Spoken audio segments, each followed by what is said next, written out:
Good morning, class. Today we are going to discuss about software engineering. आज हम लोगों का subject BCA fourth semester 404 404 software engineering. और software engineering में हम लोग मॉडल्स की बात कर रहे थे। तो मॉडल्स में ऑलरेडी बहुत सारे मॉडल्स जैसे कि वाटरफॉल, जस्ट में सॉफ्टवेयर इंजीनियरिंग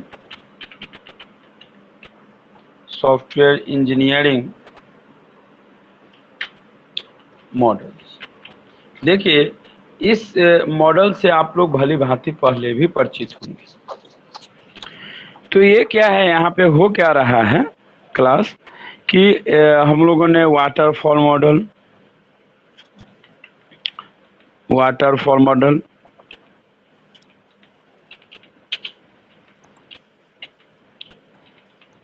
फिर उसके बाद अमन दूसरा मॉडल कौन सा था? Incremental model. इंक्रीमेंट बोलते जाइए, देख देख के जब बताएंगे। Incremental model. देन थर्ड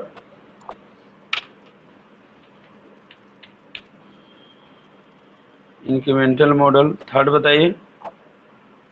तो था अच्छा, मैं प्रोसेस। देखिए, हाँ प्रोसेस मॉडल ही होगा।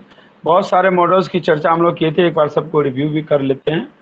अपितु आपको मॉडल सब एक ही है, सबके मॉडल्स के वर्क जो है अलग अलग तरीके से डिफाइन किया गया है। फिर एक है perspective process model, perspective,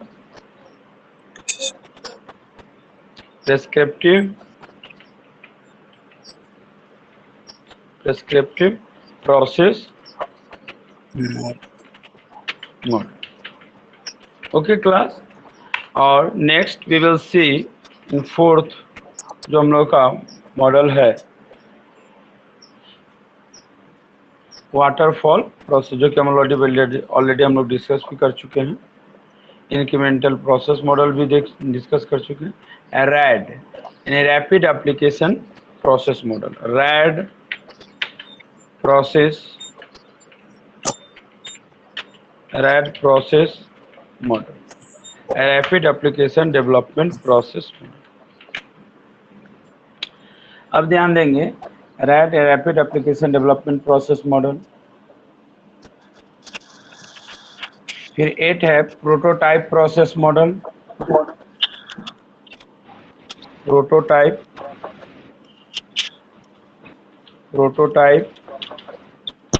process. Mute कर लीजिए, चूंकि रिकॉर्डिंग स्टार्ट है, अपने साइड से आप लोग म्यूट कर लीजिए please. Prototype process model, prototype process model. Okay class.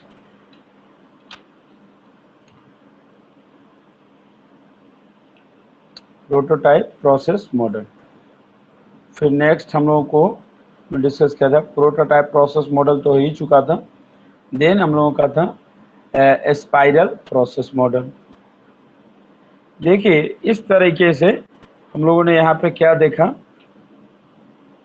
कि जितने भी तरह के प्रोसेस मॉडल हैं, अमन यस सर। सेंड कर दीजिए स्क्रीनशॉट।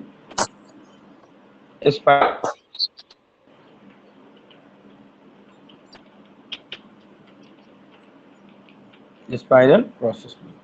देखिए, ये जितने भी प्रोसेस मॉडल्स हैं, इसमें एक महत्वपूर्ण बात क्या है, आप ध्यान दीजिएगा। हर प्रोसेस मॉडल एक दूसरे से क्या है, डिफरेंस, भिन्न है। एक दूसरे मॉडल में सबकी विभिन्नता है, हर एक दूसरे से अलग है। सभी मॉडल्स के फेजेस अलग हैं। ठीक है, सब मॉडल्स अपने फेजेस के अकॉर्डिंग अलग अलग तरीके से वर्क करता है। ठीक है ना। अब हम लोग वाटरफॉल मॉडल चर्चा कर ही चुके हैं, इसके बारे में बता चुके हैं, इसके फेजेस के बारे में भी चर्चा कर चुके हैं। देखिए ये जितने भी मॉडल्स आपको दिख रहे हैं ना क्लास, इसमें आप एक चीज कह सकते हैं कि सभी मॉडल्स में एक ही चीज का डिफरेंसेस है, और डिफरेंस का नाम क्या है? अमन, अमन किस चीज का नाम है? राजा, वो क्या नाम हो सकता है? क्या चीज का डिफरेंस है बताइए राजा? मॉडल फेजेस का। अभिनंदन कुमार किस चीज का डिफरेंस है? अभिनंदन किस चीज का डिफरेंस है? फेज। यह फेज जो है सबका अलग अलग है। क्या जो फेज वाटरफॉल का है क्या वही फेज इंक्रीमेंटल मॉडल का है? अपितु नहीं है। क्या वही पर्सपेक्टिव प्रोसेस मॉडल का है? नहीं है। अमन, क्या रैड का है? नहीं। हर फेज एक दूसरे से भिन्न है। कोई प्रॉब्लम यहाँ पे? अमन, नहीं सर। अमन, चलिए। Yes sir. तो एक हाँ यहाँ तक आ गया ध्यान में। अब हम लोग यहाँ से हम लोग का आज से हम लोग न्यू टॉपिक मॉडल पे डिस्कस करेंगे जिसका नाम है स्पाइरल प्रोसेस मॉडल। देखिए क्लास इसमें आप लोग ध्यान देने बात है। It was originally proposed by Barry Wem. The spiral model is an evolutionary software process model that couples the iterative nature of prototyping with the controlled and systematic aspects of the waterfall model. That means ये spiral process model किसके द्वारा propose किया गया था? अब propose वो वाला propose मत समझ लीजिएगा, ये डेवलप करने वाला प्रपोज की बात किया जा रहा है। ठीक है अभिनंदन कुमार, प्रपोज एक अलग प्रपोज होता है और ये अलग प्रपोज है। इसको जो डेवलप किए थे उनका नाम था बैरी वोएम। क्या नाम था अमन उनका? अमन क्या नाम था? हाँ इन्होंने क्या किया? हाँ इन्होंने क्या किया, एक इवोल्यूशनरी सॉफ्टवेयर प्रोसेस को लाया जिसमें उन्होंने कहा कि हम जो इस मॉडल को ला रहे हैं नेचर रख रहे हैं उसको अमन आइटरेटिव। आइटरेटिव का मीनिंग क्या होता है अभिनंदन कुमार? अभिनंदन कुमार आइटरेटिव का नेचर क्या होता है, मीनिंग क्या होता है? अभिनंदन नहीं है क्या? आइटरेटिव प्रोसेस का नेचर क्या है बताइए अमान? अमान रिपीटेशन बता, रिपीटेशन नहीं है, लूप में नहीं बताए थे। आइटरेटिव मतलब रिपीटेशन, फॉर लूप में पुनरावृत्ति, वही ना है रिपीटेशन या पुनरावृत्ति, किसी चीज को दोहराना है ना, चीजों को बदलना, ये सारी चीजें हैं। अब ऐसा नहीं है कि राजा बोलिए ही नहीं, जब क्वेश्चन पूछे तो उतना तो जवाब दे सकते हैं ना अभिनंदन कुमार? हाँ सर। आइटरेटिव प्रोसेस का मीनिंग क्या होता है? देखिए रिकॉर्डिंग का मतलब ये नहीं है, एक्स्ट्रा ये बात नहीं होगी, लेकिन आप लोगों से जो क्वेश्चन आंसर है, जो क्वेरीज है, जो डाउट्स हैं, वो तो आप बखूबी पूछेंगे ही ना। वो अगर पूछेंगे ही नहीं तो क्लियर कैसे होगा? हाँ बताइए आइटरेटिव एनहांसमेंट प्रोसेस क्या होता है? देखिए आप लोग यहाँ पे ध्यान दीजिए, रितुल कुमारी ध्यान दीजिए इधर। रितुल, आइटरेटिव प्रोसेस इनहांसमेंट क्या होता है? आइटरेटिव प्रोसेस इनहांसमेंट क्या होता है? आइटरेशन का मीनिंग क्या होता है? रिपीटेशन, पुनरावृत्ति, है ना। इस चीज को ध्यान रखिए। देखिए आपके सामने यहाँ पे जो डायग्राम दिख रहा है, इस डायग्राम को जरा गौर से देखिए और ऑब्जर्व करिएगा, इसे बहुत ही ध्यान से इसको ऑब्जर्व करिएगा, आपको समझ में आ जाएगा। देखिए पहला लाइन ये चला, फर्स्ट आइटरेशन। अमन, अमन क्या ये फर्स्ट फेज चला कि नहीं चला? यस सर, फर्स्ट फेज है वो। फर्स्ट फेज है, देखते जाइएगा, हम यहाँ पे इसको करते जा। देखिए फर्स्ट फेज है, ये फेज फर्स्ट है, लेकिन राजा क्या यह फेज रिपीट हो रहा है कि नहीं हो रहा है? हो रहा है ना। फिर देखिए दूसरा फिर अपने राउंड पे आ गया, आ रही है वहीं पे। हाँ देखिए फिर ये सेकेंड फेज चला, ध्यान दीजिएगा, सेकेंड फेज आ गया। देखिए रिकॉर्डेड में ये ध्यान रखेंगे बस क्लास से रिलेटेड बातें हों और जो भी कंसर्न है उस पर हम लोग ज़्यादा डिस्कस करेंगे। ये देखिए से थर्ड फेज चला। देखिए फेज अपने आप अभिनंदन चेंज होते चला जा रहा है। देखिए ये थर्ड फेज हुआ और फिर ये फेज चेंज हो गया, तो फोर्थ फेज पे चले आए हम, पे आ गए कि नहीं आ गए? Yes sir. देखिए और यहाँ पे लास्ट फेज आके स्टॉप स्टार्ट हो गया। यहाँ पे आगे जो यानी देखिए यहाँ पे इस पूरे डायग्राम में अगर आप देखेंगे ध्यान से, इसको ऑब्जर्व करेंगे तो आप इसको महसूस कीजिएगा कि फेजेस चेंज हो रहा है, ये फेजेस का बदलाव हो रहा है।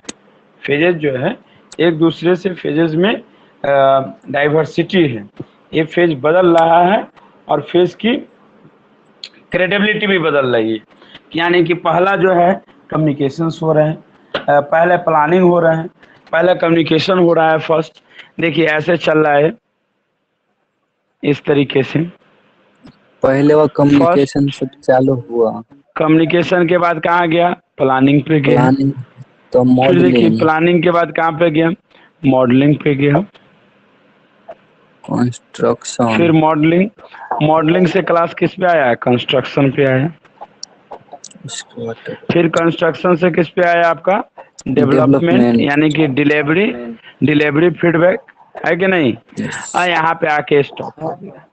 तो राजा प्रोसेस समझ में आया कि नहीं, कैसे काम कर रहा है स्पाइरल मॉडल? देखिए पहला फेज क्या है रितुल? फर्स्ट फेज क्या है स्पाइरल में? फेज वन में रितुल, फेज वन में क्या है बताइए क्लास, कौन बताएंगे फेज वन में? फेज वन में फेज फर्स्ट कम्युनिकेशन में है, कौन है? कम्युनिकेशन। सेकेंड में प्लानिंग, थर्ड में मॉडलिंग और फोर्थ में कम्युनिकेशन और फिफ्थ में development. Very good. Phase one में है कम्युनिकेशन,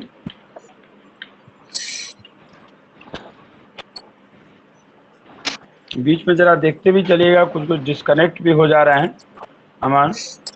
रितेश नहीं है। देखिए हाँ तो मैसेज कीजिए उनको। Phase one communication, phase two planning,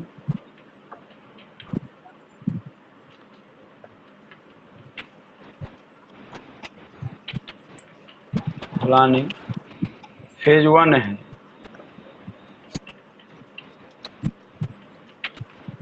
phase one, phase two, phase three, phase third modelling, modelling phase four construction,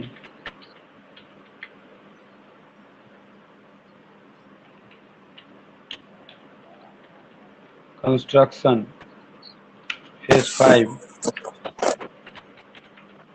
अमन सही से दिख रहा है जो मैं लिख रहा हूँ? यस सर दिख रहा है। Phase five deployment. देखिए अभिनंदन डिस्कनेक्ट है क्या? कनेक्ट है। कौन डिस्कनेक्ट है जरा देख लीजिएगा। अभी सब हो गए। चलिए ध्यान देते हैं। रितुल हाँ गायब हो गए। मुझे लग रहा है सर, हाँ चलिए ध्यान दीजिए। तो क्या है फर्स्ट हम लोगों का जो फेज आया, फर्स्ट फेज क्या है क्लास?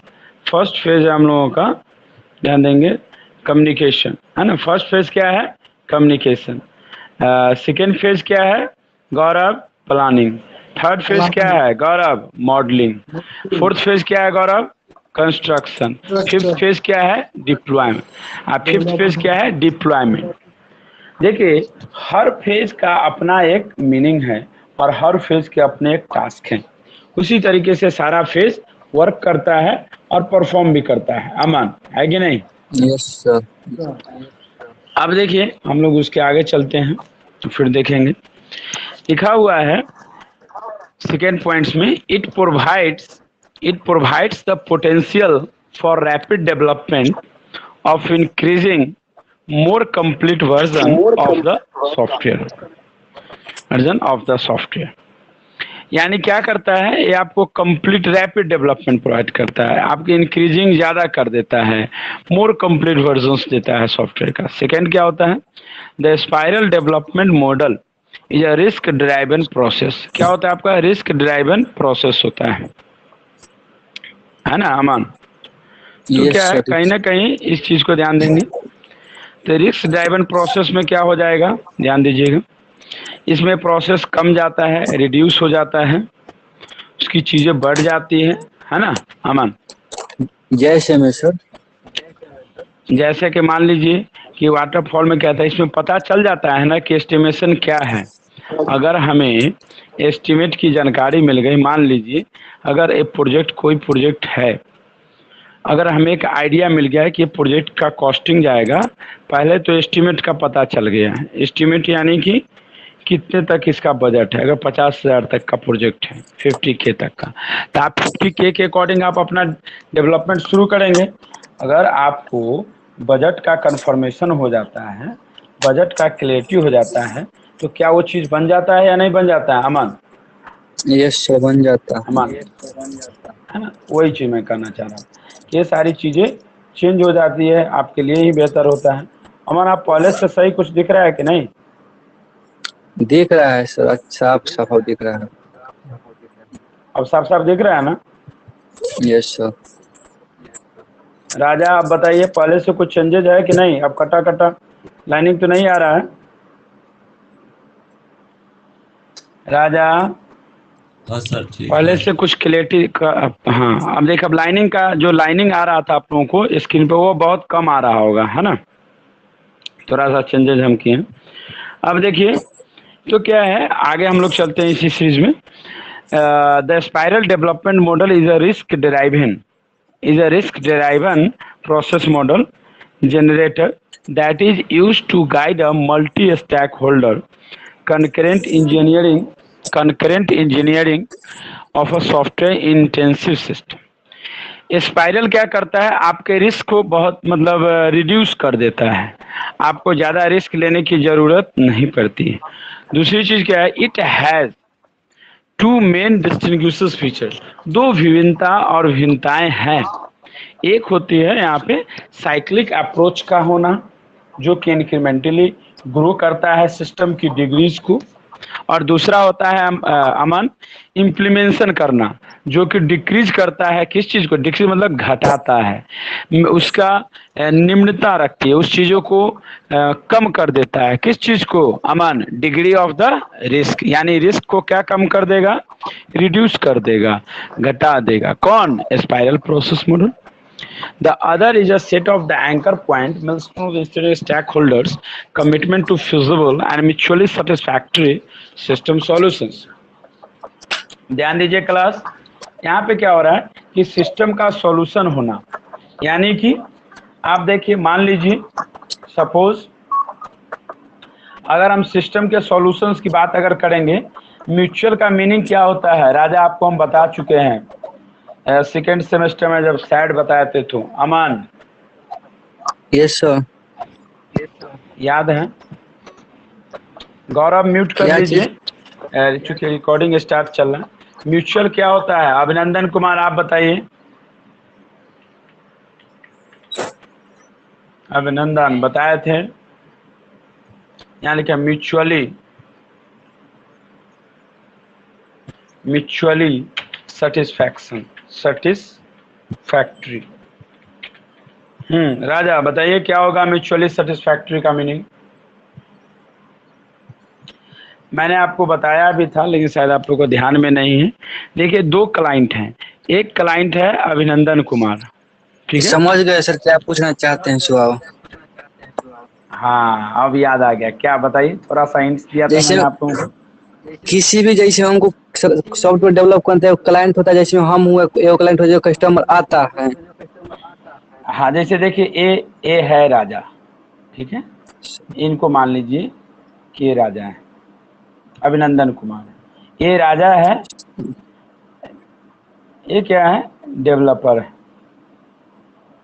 ठीक है, और ये है एसटी। अभिनंदन कुमार। एक पर्सन का नाम क्या है राजा और दूसरे का नाम है अभिनंदन। अब देखिए दोनों तो पर्सन ही हैं, एक डेवलपर है और एक क्लाइंट्स है। तो यहाँ पे क्लाइंट्स कौन है? अभिनंदन। क्लाइंट का नाम क्या है अमन? अभिनंदन। अभिनंदन। अब देखिए, हाँ, अब दोनों म्यूचुअल अंडरस्टैंडिंग अगर हो जाएगा, अगर म्यूचुअल सेटिस्फैक्शन होगा तो दोनों का स्माइलिंग बनेगा कि नहीं बनेगा? बनेगा ना? बनेगा। Yes sir. देखिए अगर म्यूचुअल सेटिस्फैक्ट्री हुआ है, ध्यान दीजिएगा क्लास, बहुत महत्वपूर्ण चीज है। अगर यहाँ देखिए ये है और दोनों में अगर म्यूचुअल हुआ तो देखिएगा इस तरह से स्माइलिंग फेस बन के आ जाएगा, है कि नहीं? थोड़ा गड़बड़ हो रहा है स्माइलिंग, आप लोग समझ लीजिएगा। तो राजा भी खुश हो गए, सेटिस्फैक्शन, और अभिनंदन भी, यानी क्लाइंट्स भी और डेवलपर भी। समझ गए आप लोग? दो म्यूचुअल मैंने यहाँ पे बनाया, एक बनाया राजा का जो कि डेवलपर है, सॉफ्टवेयर डेवलपमेंट है, और दूसरे हैं क्लाइंट्स। अब अगर दोनों सेटिस्फैक्शन होगा तो इस तरह का चेहरा बन के आएगा कि नहीं? तो म्यूचुअल सेटिस्फैक्ट्री समझ में आ गया ना, कि दोनों अपनी चीजों को यानी कि डेवलपर भी संतुष्ट हो गए किससे? क्लाइंट से, और क्लाइंट भी सेटिस्फैक्शन। अगर नहीं है तो मान लीजिए आ गए यहाँ पे रितुल, तो यहाँ पे डेवलपर क्या है, वो क्या करेंगे, कहेंगे नहीं आपने, मान लीजिए जब डेवलपर हैं तो सिर्फ राजा अभिनंदन का ही डेवलप थोड़े करेंगे, उनके पास तो हर तरह का क्लाइंट्स आएगा कि नहीं आएगा? तो बताइए। अब मान लीजिए कोई गर्ल्स भी आ सकती हैं, हर तरह का क्लाइंट्स आएगा। तो क्या हुआ, वो इनके काम से खुश नहीं हुए, ये कहे कि गलत, सही से डेवलपमेंट नहीं करता है। तो क्या वहाँ म्यूचुअल सेटिस्फैक्ट्री होगा क्लास? नहीं होगा। तो वहाँ पे क्या हो जाएगा, तो वहाँ पे एंग्री, देखिए एंग्री वाला यहाँ पे फेस बन गया कि नहीं? तो रितुल क्या है, गुस्सा हो गई। तो कहीं ना कहीं समझ में आ गया कि नहीं आप लोगों को? जैसे सेटिस्फैक्ट्री का, जब सेटिस्फैक्शन होगा, सेटिस्फैक्ट्री होगी, तो क्या होगा, क्लाइंट्स और डेवलपर के बीच एक स्माइलिंग फेस बन जाएगा। अमन, है कि नहीं? बना कि नहीं? राजा और अभिनंदन के बीच। और फिर देखिए थर्ड है, तो इनसे क्या है, गुस्सा वाला ये फेस लग रहा है कि नहीं? तो यहाँ पे म्यूचुअली सेटिस्फैक्ट्री हुआ? नहीं हुआ। यानी क्लाइंट्स जो है, क्लाइंट्स क्या कहा कि हमने जो डेवलपमेंट किया, हमारी जो रिक्वायरमेंट थी वो आपने कंप्लीट नहीं किया। तो समझ में आ गया ना म्यूचुअल सेटिस्फैक्ट्री किसको कहते हैं? जैसे मैं कहता है, जब पैसा भी ले लिया काम भी सही नहीं हुआ। हाँ बिल्कुल, ऐसा आप कह सकते हैं। तो ये सारी चीजें हैं। नेक्स्ट हम लोग देखेंगे, the first circuit around the spiral might result in the development of a product specification. Subsequent pass around the spiral might be used to develop a prototype and main progressively more sophisticated version of those. ये बहुत ही sophisticated है। Sophisticated मतलब क्या होता है, एक तरह का संपन्नता कहिए। जैसे मैंने कल एक एग्जाम्पल दिया, कपड़ा तो सब पहनता है, कपड़ा नया हो या पुरान हो ये कोई मायने नहीं रखता है। कपड़ा का पुरान होना और नया होना मायने नहीं है, कपड़ा का व्यवस्थित तरीके से पहनना बहुत मायने रखता है कि नहीं अमन? अब नया भी कोई कपड़ा खरीदे हुए है, नया कपड़ा को क्या किए हुए हाँ नहीं, जैसे यहाँ पे क्या सोफिस्टिकेटेड मतलब क्या हुआ, सुसज्जित तरीके से, जिसको आप कह सकते हैं, माने एक प्रॉपर वे में, सिस्टमेटिक वे में। तो मैंने यहाँ क्या क्या, मान लीजिए आप कोई डेवलपमेंट कराने आया, सॉफ्टवेयर डेवलप करवाने आया, किससे? राजा से। तो क्या किया, कोई भी पर्सन से, आप इंजीनियर हैं, आप ही से आया, तो आप क्या किए, उसको पहले उसके साथ डिस्कशन किए, कम्युनिकेशन की। कम्युनिकेशन करेंगे अभिनंदन, तभी ना उसकी बात को समझेंगे, आपकी उसकी जरूरत क्या है, रिक्वायरमेंट क्या है, कैसा है सब पूरा। अभिनंदन कैसे समझेंगे?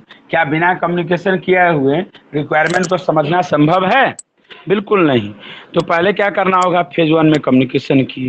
तो सोफिस्टिकेटेड बता रहा है कि जब तक पहला फेज कंप्लीट नहीं होगा राजा, तब तक दूसरा फेज गौरव स्टार्ट नहीं होगा। जब तक दूसरा फेज कंप्लीट नहीं होगा गौरव, तब तक तीसरा फेज स्टार्ट नहीं होगा। जब तक तीसरा फेज कंप्लीट नहीं होगा रितुल, तब तक फोर्थ फेज स्टार्ट नहीं होंगे।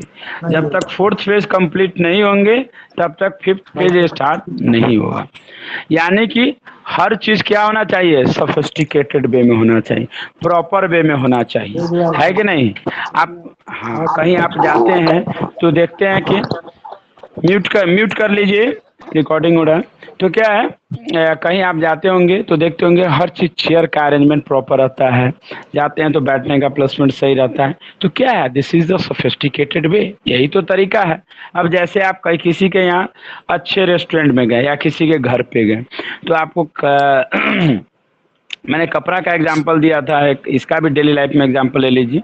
तो क्या होता है, किसी अच्छे घर पे जाएंगे जो सोफिस्टिकेटेड को ज़्यादा समझते हैं, तो वहाँ पर देखिएगा हर जो थाली या जो भी खाने का आइटम प्लेट्स होते हैं, उस सभी प्लेट्स में स्पून यानी कि चम्मच जो है डाल दिया जाता है। वो एक सब आप यूज कीजिए या नहीं कीजिए, वो क्या है, सोफिस्टिकेटेड ही तो है। उसी तरीके से यहाँ पे कहा जा रहा है कि जब तक फेज 1 यानी फेज फर्स्ट कंप्लीट होगा नहीं, तब तक फेज 2 शुरू होगा नहीं। अब आपको डेली लाइफ में भी एग्जांपल बताएं, कपड़ा नया है और बाही कपड़ा का पूरा फोल्ड कर लिए, कपड़ा को थोड़ा कॉलर को ऊपर खोल लिए, तो क्या हुआ, उस कपड़ा का कोई इंपॉर्टेंस रहा नहीं, रहा ना क्लास। तो ठीक उसी तरीके से यहाँ पे भी समझने का प्रयास सा प्रयत्न करेंगे। यानी फेज फर्स्ट कंप्लीट होगा तब फेज 2 शुरू होगा। जब तक कम्युनिकेशन कंप्लीट नहीं होगा तब तक प्लानिंग शुरू नहीं होगा। जब तक प्लानिंग कंप्लीट नहीं होगा तब तक मॉडलिंग फेज नहीं शुरू होगा। फेज 4 कंस्ट्रक्शन कंप्लीट नहीं होगा, फेज 5 डिप्लॉयमेंट। ये चीज ध्यान रखिएगा, ठीक है। तो हम लोगों ने हाँ बिल्कुल बिल्कुल, उसमें भी वही चीज है ना। हाँ वो भी कर सकते हैं। देखिए ये चीजें आपको क्लैरिटी के साथ समझने वाली चीजें हैं। आप जितना चीजों को गहराई से समझेंगे तो आप खुद पे खुद आपको एग्जाम्पल समझ में आ जाएगा।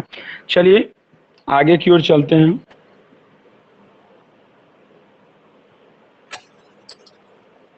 देखिए अमन, कोई डिस्कनेक्ट है क्या? शायद रितुल रितेश आरपी यादव, गौरव नहीं है। अच्छा वो, चलिए आइए आगे चलते हैं। अब एडवांटेज क्या है, देखिए एडवांटेज तो होगा, अगर मॉडल है तो एडवांटेज तो होगा ही। क्या एडवांटेज है? High amount of risk analysis, hence avoidance of risk is enhanced. अब क्या है, किसी भी डेवलपमेंट में सबसे बड़ी चीज होती है रिस्क का होना।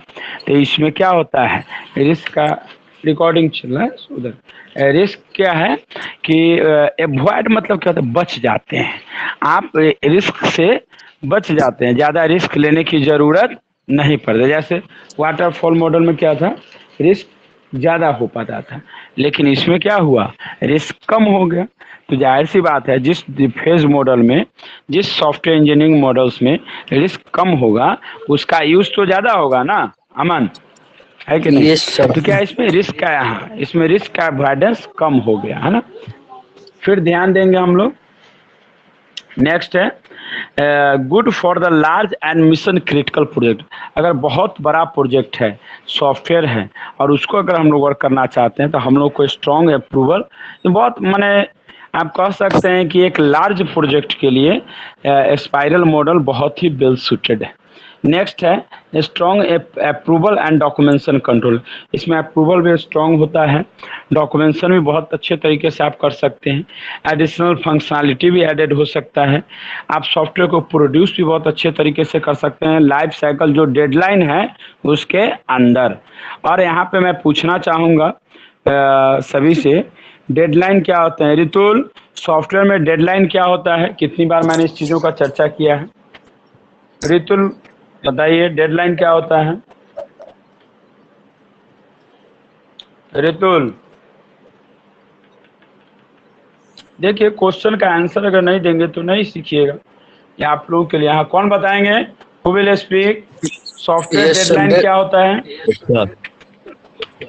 बताइए क्या होता है सॉफ्टवेयर डेडलाइन? सॉफ्टवेयर बनाने की जो लास्ट तिथि होती है उसको डेडलाइन कहते हैं।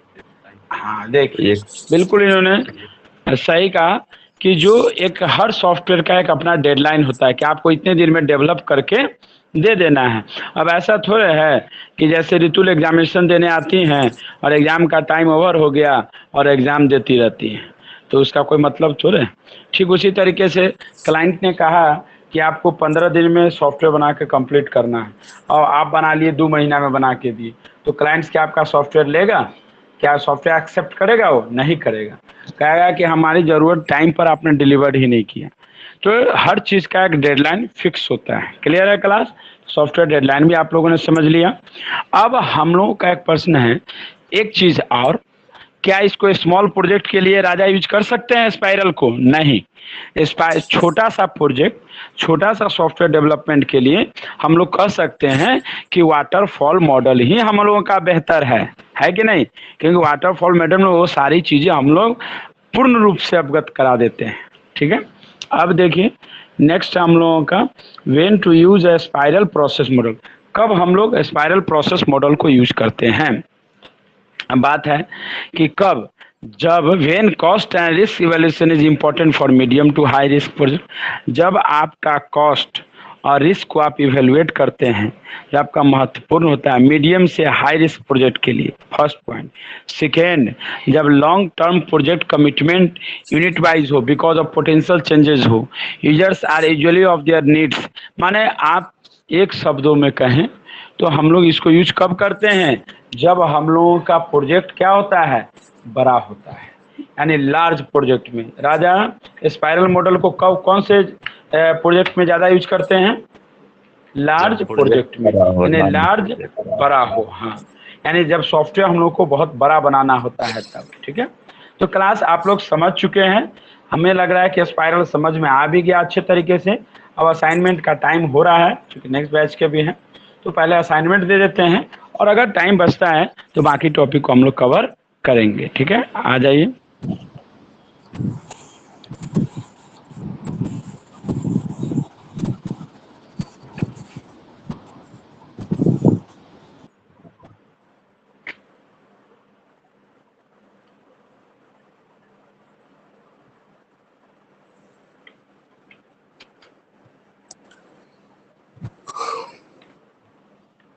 क्वेश्चन नंबर फर्स्ट, एक्सप्लेन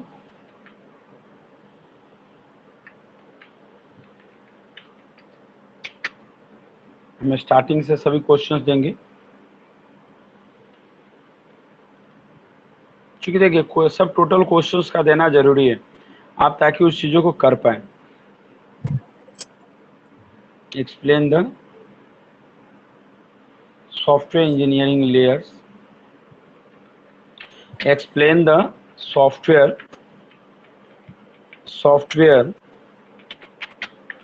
अमन क्लैरिटी के साथ दिख रहा है अच्छे से?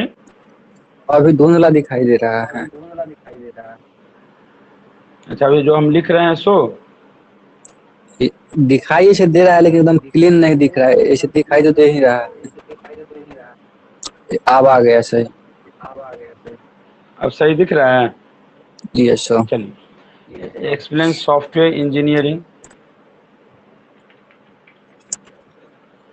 Explain the software engineering layers.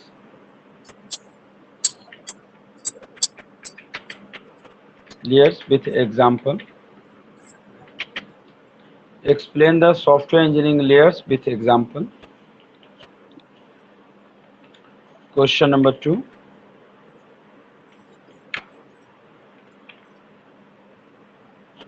Assignment सिर्फ राजा बना रहे हैं, बाकी सभी स्टूडेंट्स में हम देख रहे हैं।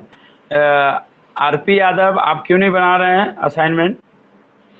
असाइनमेंट एकदम टाइम पे बना के जमा कीजिए। एक भी क्वेश्चन असाइनमेंट आप नहीं बनाते हैं। एक्सप्लेन द, अमन बनाते हैं, सभी बनाते हैं। रितेश और राहुल और ऋतु हम देख लिए थे। असाइनमेंट कंप्लीट करके भेजिए। रिकॉर्डिंग स्टार्ट है, सो प्लीज ध्यान देंगे। एक्सप्लेन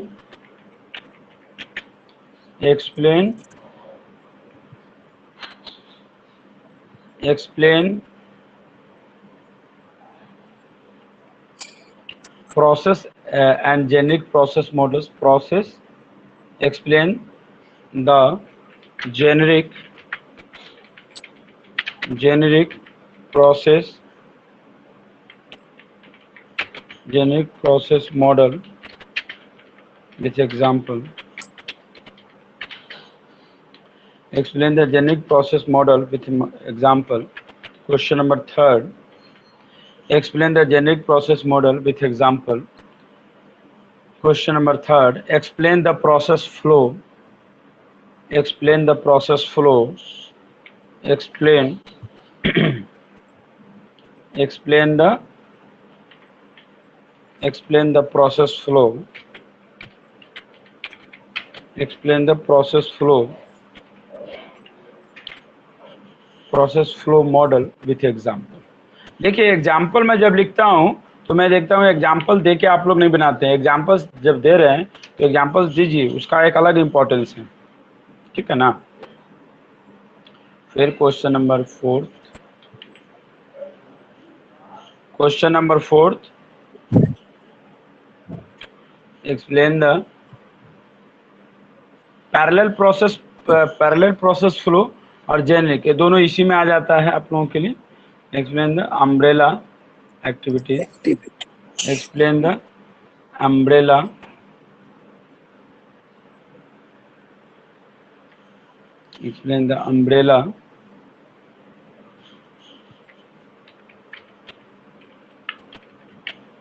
और जब तक प्रोसेस मॉडल कंप्लीट नहीं होगा तब तक सभी क्वेश्चन हम रिपीट भी करेंगे, क्योंकि बार बार ये क्वेश्चन कंफर्म है कि इससे आप लोगों का आएगा। Umbrella activities,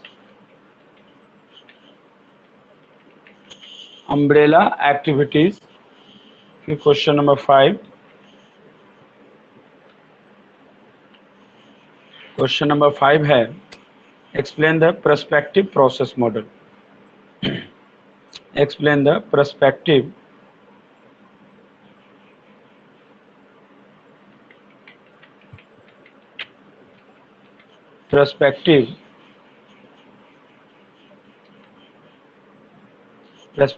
process. Explain the perspective process model.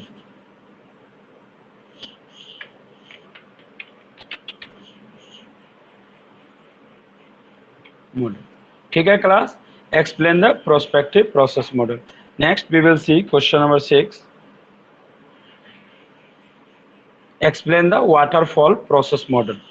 Explain the waterfall process model. Aman देखेंगे जरा कोई क्वेश्चन रिपीट नहीं हो, ठीक है Aman? Yes sir, yes sir. Question देखिएगा, जहाँ रिपीट होगा वहां बताइएगा। Explain the waterfall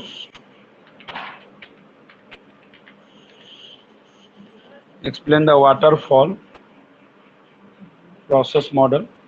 Waterfall process model. Explain the waterfall process model. Next, explain the incremental process model. Explain the incremental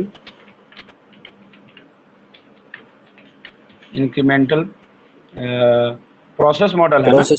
Yes sir, process model. Incremental process model with example. फिर question number 6 हो गया, question number 7, question number 8, incremental process model. फिर then explain the RAD. Explain the RAD process model. Explain the RAD process model. Sorry ये तो था ही सही, इसमें change करना था ना, इंक्रीमेंटल तो पहले कर। RAD process model.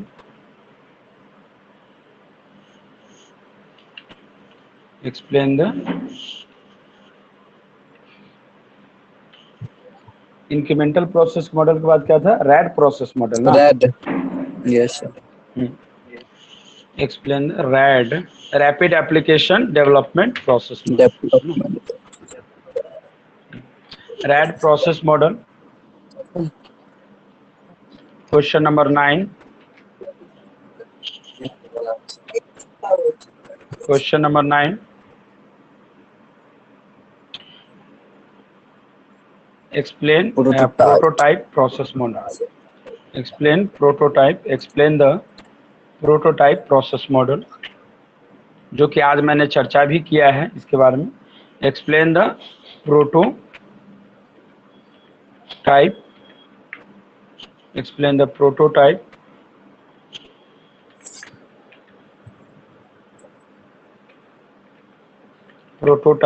process model, explain the prototype process model, advantage, explain the prototype process model, वही prototype process model, फिर explain the spiral process model, यही ना prototype Yes, sir. process model, and in last question number 10, explain the spiral